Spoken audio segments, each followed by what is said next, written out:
Qual deve ser o papel de uma holding pública que tem rádios, canal de TV, agência de notícias? E se eu te disser que no acervo dessa empresa existem registros preciosos da memória do nosso país? Vem comigo. Eu sou Leide Terenberg, está começando o Meio Tempo, programa da FGV Comunicação Rio.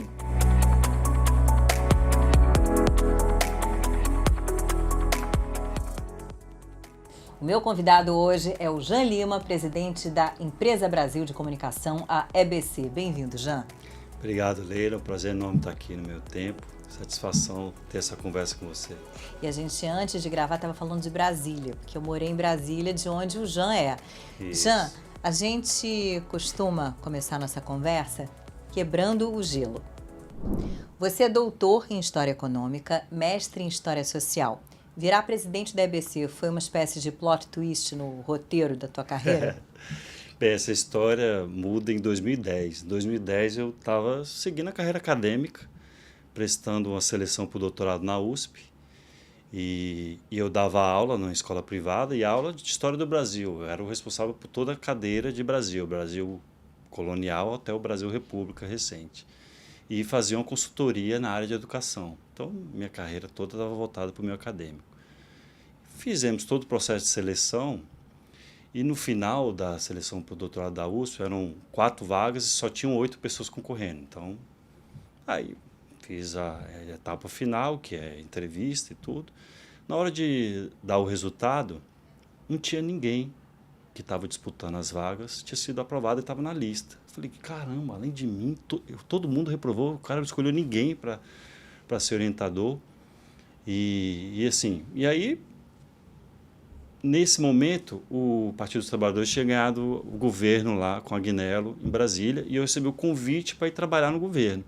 Como eu tinha reprovado na seleção do doutorado, eu falei, quer saber? Vou largar então esse negócio de doutorado, pedir demissão do emprego da faculdade, pedi demissão da consultoria e entrei no governo. Com 20 dias que eu estava no governo, eu recebi uma ligação de São Paulo, da Universidade da USP, dizendo que era o último dia para eu fazer a matrícula no doutorado. Como? Eles disseram que foi um erro que teve na lista e que teve uma errata depois, no final do ano. Quem vai ver errata no final do ano e tal. E aí eu tive que fazer o doutorado já na gestão pública e aí eu entrei na gestão pública. Então eu trabalhei no governo Aguilera, depois eu fui trabalhar no governo Dilma, depois trabalhei na gestão, na Câmara Legislativa como assessor parlamentar. Então eu passei por diversas áreas da gestão pública e tenho relações políticas com o deputado Paulo Pimenta. Quando ele me convidou para ir para a EBC, eu fiquei assim, né? Mas EBC, jornalismo e tal. E ele falou, não, eu preciso de uma pessoa da minha confiança que seja gestor, né? Afinal, é uma empresa pública. E, de fato, eu era o único da gestão ali que tinha trabalhado numa empresa pública. Eu era presidente de uma empresa pública antes de ir para lá. E assim, Quer dizer, aquela que anteriormente, quando eu morei em Brasília, muito tempo faz, se chamava Codeplano. Exatamente. Hoje a gente mudou para uma autarquia que tem as atribuições do IPEA e IBGE, né? Então, na minha gestão, a gente mudou para a autarquia, eu era presidente na oportunidade. E ele falou, eu preciso de um gestor, porque é uma empresa e tal. E fui para um cargo inicialmente, né, de gestão de área meio, que era a diretoria geral. E foi assim que eu fui parar lá na EBC.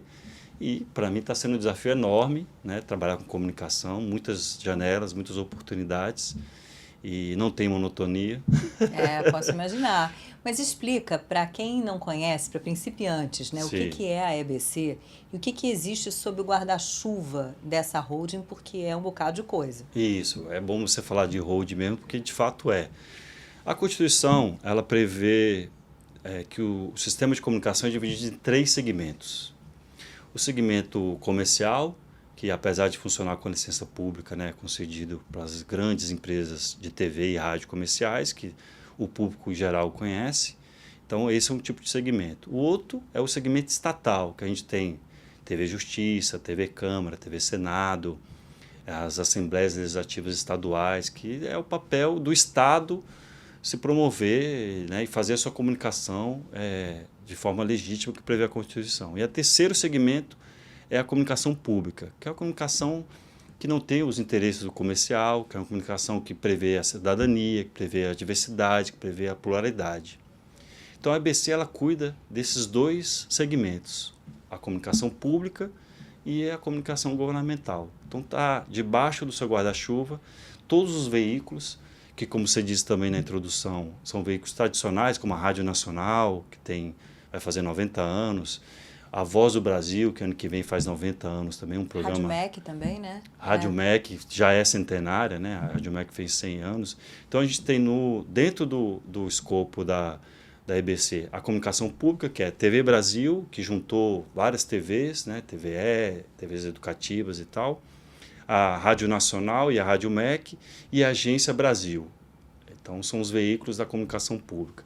E da comunicação governamental existe o Canal Gov, que é um canal do governo federal, que mostra suas políticas públicas, as ações do governo federal, a agência de notícias do governo, a agência Gov, e a Rádio Gov, que também tem os programas como A Voz do Brasil, né, o Bom Dia Ministro, o Bom Dia Presidente. Então são programas voltados para o governo. Então a EBC ela envolve tudo isso, rádio, TVs, agências e também, recentemente, as redes sociais que fazem parte de todo esse escopo aí de comunicação da EBC. A Rádio MEC, aliás, né, como você disse, centenária, está sob a EBC desde 2007, se eu não me engano.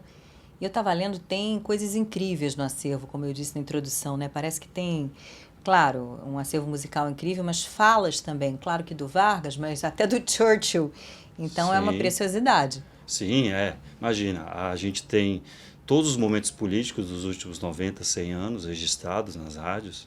A Voz do Brasil, imagina todas as mudanças de políticas que houve. Você tem uma interferência no processo da Voz do Brasil, que é um programa oficial do governo. Teve todos os festivais de música da Rádio Nacional, todos os grandes cantores e artistas e cantoras que apareceram durante todo o nosso histórico. Então tem muita coisa no acervo mesmo da Rádio MEC, que a música é voltada para a música clássica, e a Rádio Nacional a música popular. Então a gente realmente tem um acervo enorme aqui no Rio e em Brasília, dessas duas rádios. Muita coisa está no Arquivo Nacional, né?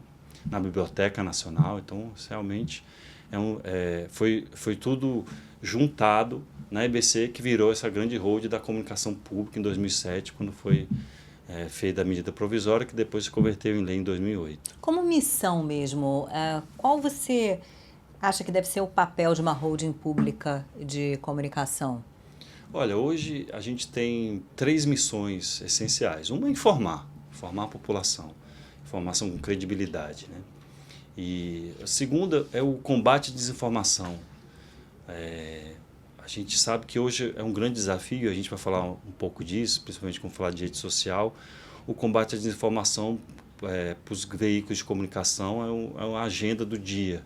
Cotidianamente a gente precisa estar nos nossos veículos combatendo a desinformação, que interfere em políticas públicas, muito recentemente a gente viu o que é a desinformação quando foi a Covid, o combate à Covid, o uso ou não de máscara, a vacinação. Então a gente sabe como a desinformação ela atrapalha o acesso a políticas públicas e o acesso à cidadania.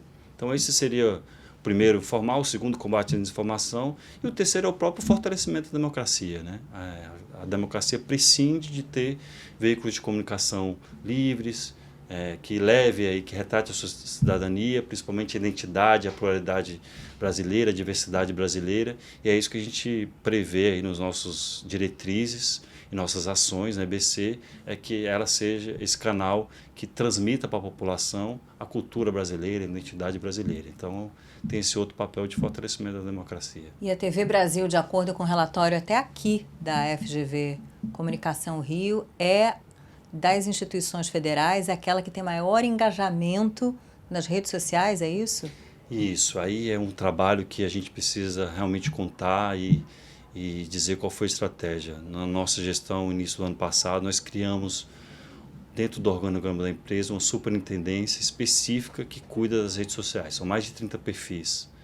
O trabalho que é feito na estratégia da transmídia mesmo, né, que a gente precisa integrar as diversas mídias, rádio, TV, agência, com as redes sociais.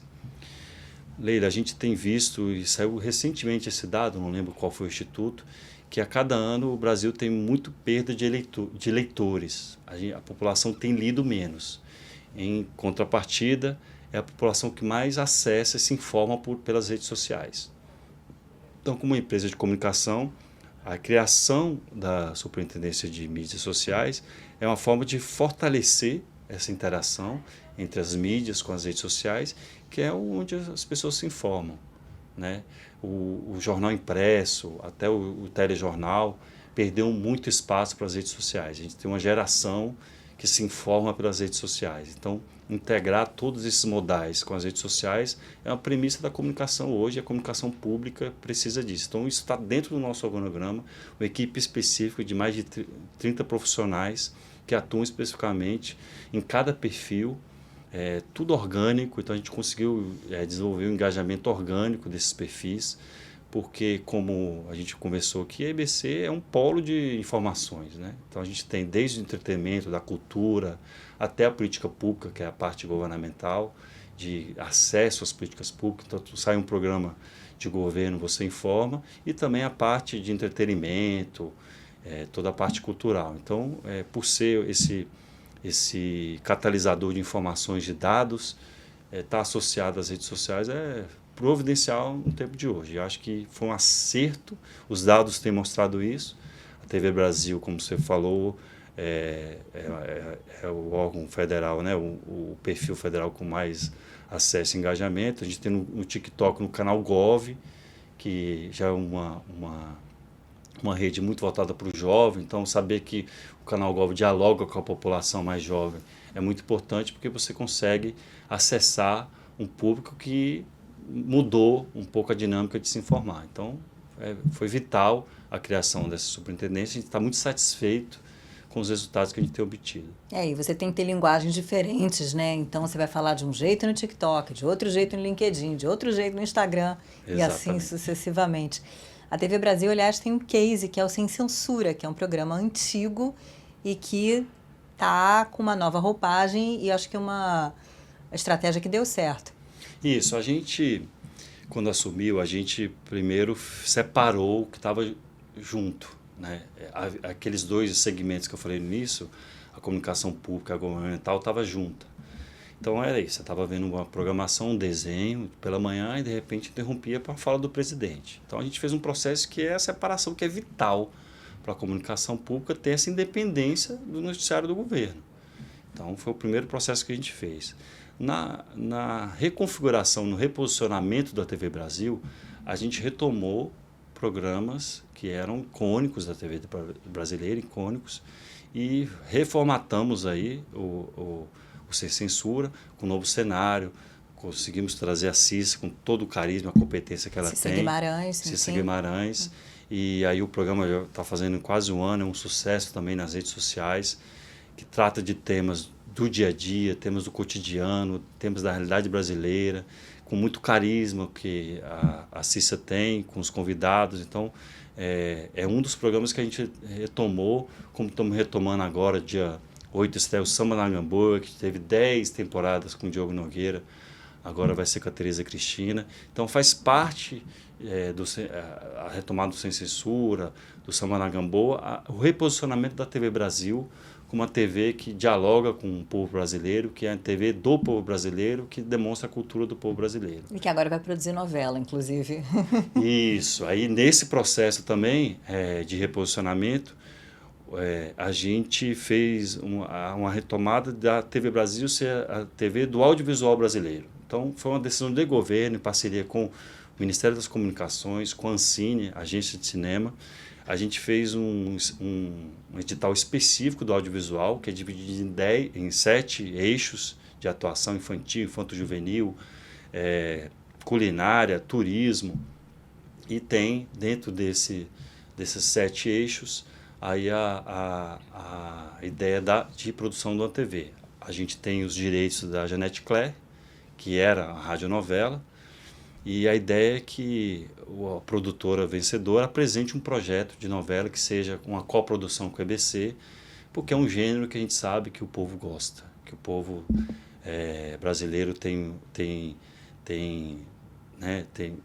muita admiração e faz parte desse processo de reposicionamento. Então, a gente, além de voltar com programas icônicos, trouxemos de volta a retomada do futebol, que também é um gênero muito popular, com a Série B, com o futebol feminino, e aí com a produção da novela, já que a gente tem uma restrição de mercado de novela, né? Porque quem produz novela no Brasil, a Rede Globo não cede direitos no Brasil, a gente tem um mercado muito pequeno com a Record, então a gente tem que buscar novela no exterior. Então a gente contratou, já passamos recentemente uma novela turca, que é o Milagre, e agora estamos passando uma novela portuguesa. Então a ideia de ter uma produção para 2, 4 anos é a gente ter uma novela coproduzida pela EBC, que conte um pouco, né, a partir do acervo que a própria EBC tem da Janete Claire. E outro dia você compartilhou no seu LinkedIn uma postagem sobre a importância da TV aberta, que ainda emprega muita gente,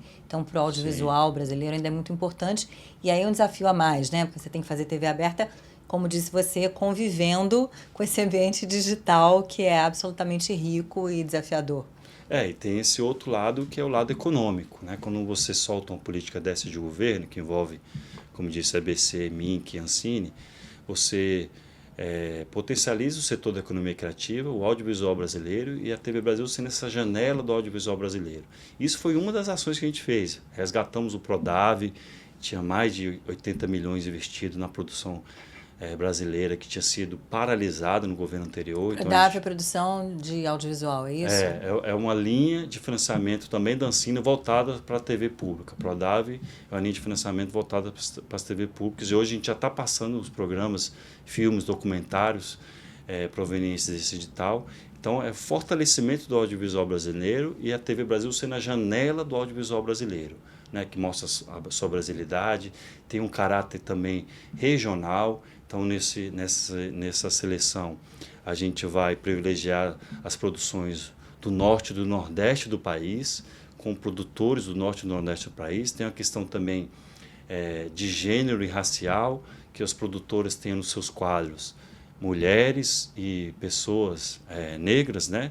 Então, você privilegia todo um segmento da economia criativa, e dentro desse segmento visando a inclusão social. Então, não é só uma estratégia de produção de documentários do audiovisual brasileiro, mas uma estratégia política também de fortalecimento do audiovisual brasileiro, tendo a TV Brasil como essa janela. Você explicou a separação que houve, né? Bom, o que é governo na comunicação da EBC, naquilo que ela produz como conteúdo, e o que é um conteúdo público. E aí, do ponto de vista jornalístico, como é que fica ali a isenção, algum conteúdo crítico? Como é que isso se dá em termos de linha editorial? Isso, até nesse processo de separação, a gente separou as redações também que estavam juntas. Então, hoje a redação Gov é num lugar, a redação da comunicação pública é no outro. O que garante a questão pública? E aí é um processo que a gente também retomou, Leila, que é o processo da participação social, que é o quê? O controle social. É o controle social que vai dizer se a gente está cumprindo ou não essa missão pública. É o controle social que vai dizer, olha, o editorial está condizente com as atribuições da comunicação pública, que é a cidadania, a pluralidade, a diversidade, a inclusão. E você pode medir isso, inclusive, pelas próprias redes sociais, né? Pelo debate público. Exatamente. E aí a gente retomou um processo de participação social no final do ano passado. O ministro Paulo Pimenta instituiu um grupo de trabalho que desenhou o sistema de participação social na EBC, que constitui 2 comitês. O Comitê Editorial de Programação, que voltado diretamente para conteúdo, para o monitoramento do conteúdo e da programação, e o Comitê de Participação Social, que prevê uma representação territorial por região, racial, de gênero, né? Todos os nossos segmentos representativos, juventude, e esses 2 comitês que vão dar o caráter público, que vão monitorar os nossos veículos, a nossa programação, o nosso jornal, e faz todo o monitoramento. Então, a gente tem, por meio do sistema de participação social, o controle social efetivo que garante a questão da independência, da imparcialidade, que é a atribuição aí da comunicação pública. Queria falar um pouquinho sobre os acordos que vocês têm com o China Media Group, que me parece que são importantes. Queria que você explicasse no que eles consistem e por que são importantes. Certo. O Brasil realizou recentemente o G20, a EBC foi a emissora que transmitiu o G20 para o mundo, E o presidente Lula, desde o início da sua gestão, tem muito voltado para a articulação internacional, para o fortalecimento dos mecanismos multilaterais, para o fortalecimento, para a revisão e reforma, né, dos organismos multilaterais, como o Conselho de Segurança da ONU, por exemplo, e da importância dessas relações multilaterais, principalmente do Sul global, para o fortalecimento dos países com o Sul global.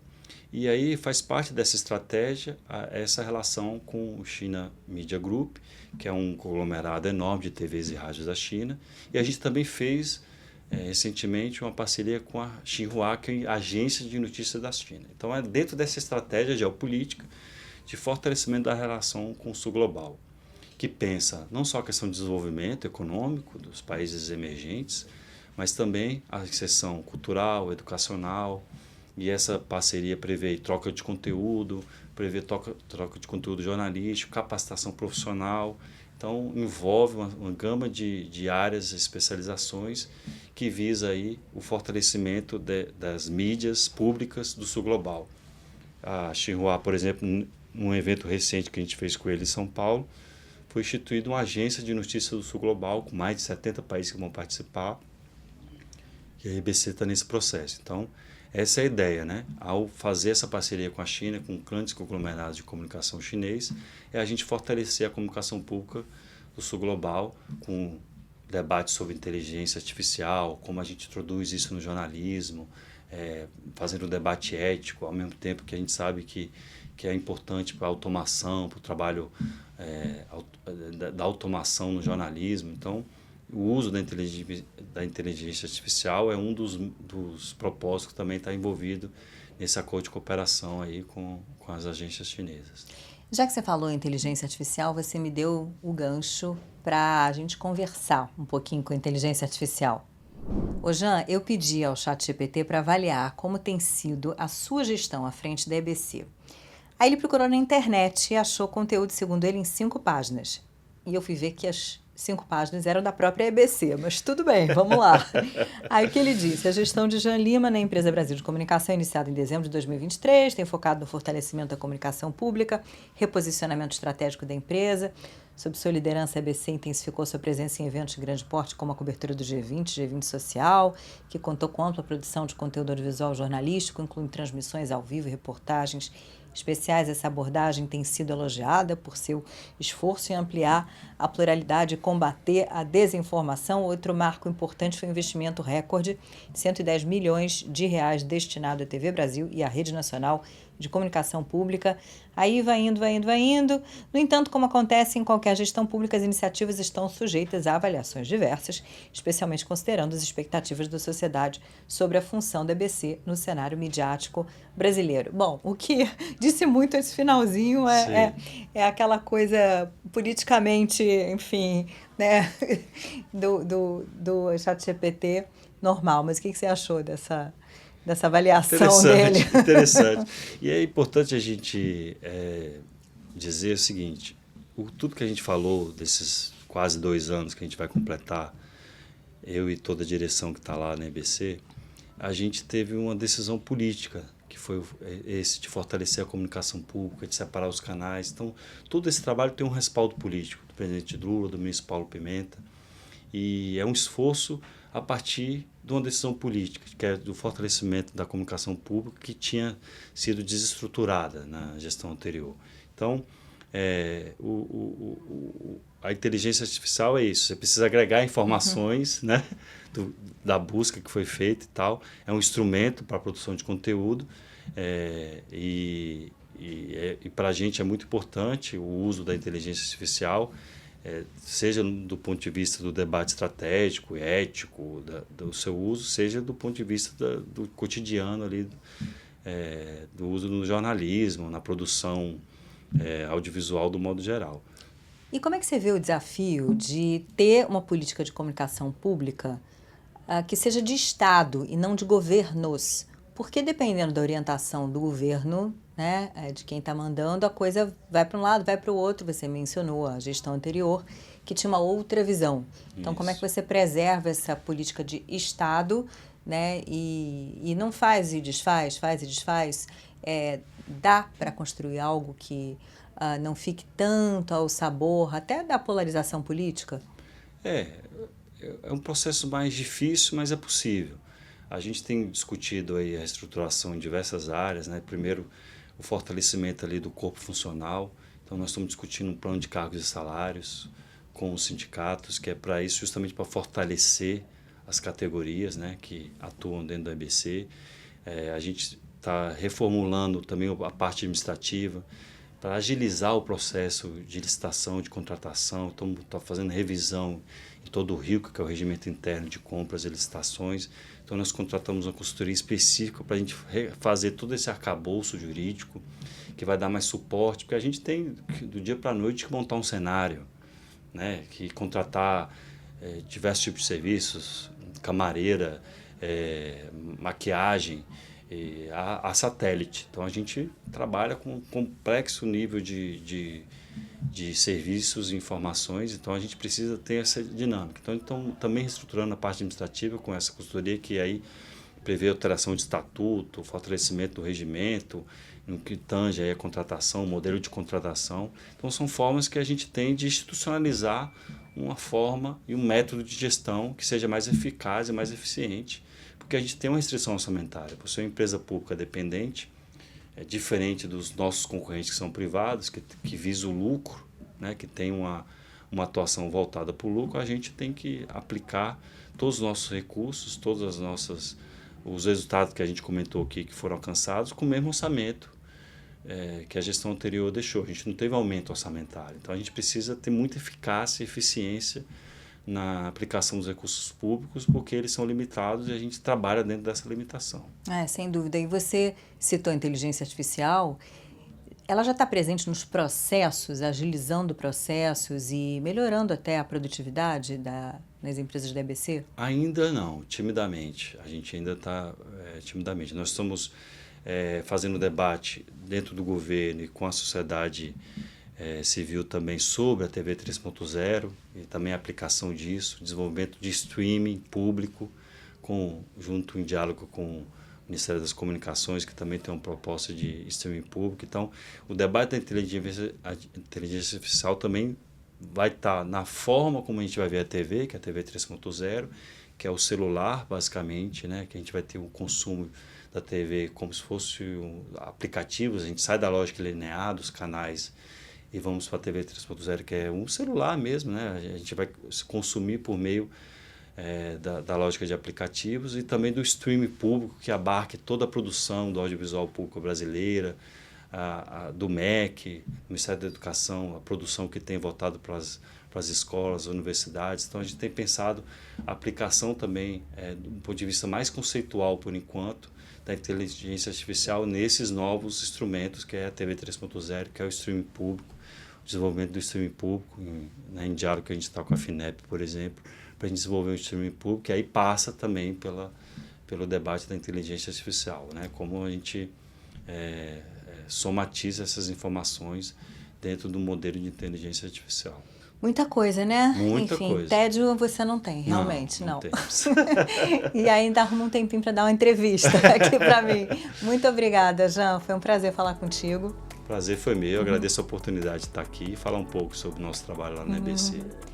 Obrigada a vocês também pela atenção. Acompanhe essa entrevista pelo YouTube e ainda não está inscrito no canal? Faz isso. Ouviu pelo Spotify? Também não segue a gente ainda? Faz isso. Das duas formas você fica sabendo quando tiver novo episódio. Até o próximo Meio Tempo.